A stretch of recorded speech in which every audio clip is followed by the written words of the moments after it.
ទេអ្នកទាំងអស់គ្នារៀបជាមួយនឹងបទចម្រៀងដែលជូនដើម្បីសេរីភាពបងទាំងអស់គ្នាអូខេហើយវីដេអូនេះផ្ញើជូនទៅដល់ម៉ាក់សៃចាហើយខ្ញុំពីរនាក់ឈ្មោះសុកបៃសៃប៉ិន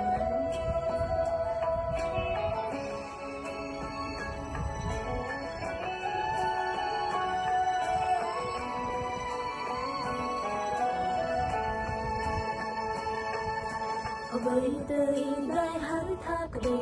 ស្រឡាញ់អូនសុំចាញ់ព្រោះតែមិនយល់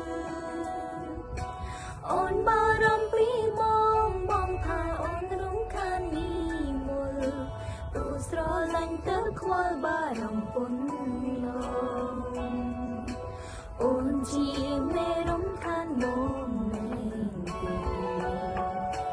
ធំធំឬមានមេប្រាមកក្បែរអូនមួយនេះទី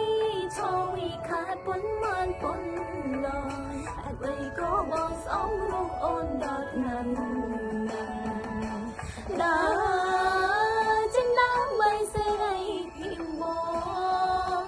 ដើរចិនដើរមិនឲ្យបងញញឹមដើរចេញឲ្យឆ្ងាយពីស្រស់ប្រលឹងមិនបាច់សំឡក់សំលឹងលែងបានខឹងអូនទៀតហើយ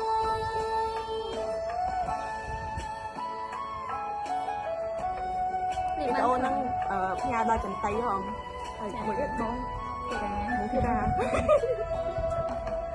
ស្ដាប់ហើយរីកគុណហើយស្ថាបនាផងកុំរីកគុណរហូតពេក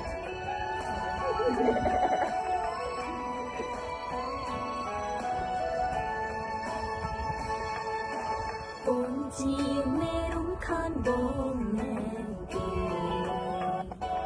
ធំធំឬមានមេប្រាមកក្បែរអូនមួយនាទីឈរវិខាតប៉ុនមានប៉ុនឡហើយអ្វីក៏បងស្អប់រូបអូនដល់นั้นដើរចិនដើរមិនសេរីភាពបងដើ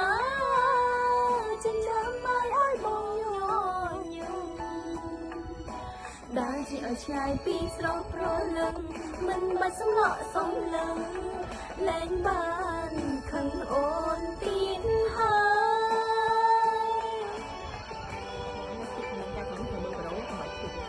ចិត្តកាត់ចោល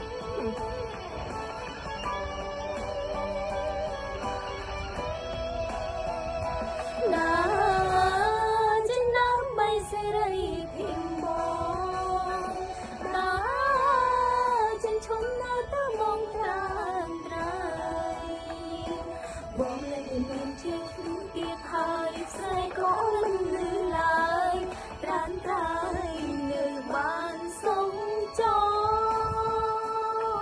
ត្រានត្រៃនៅបានសុំចោThe end. Bye bye.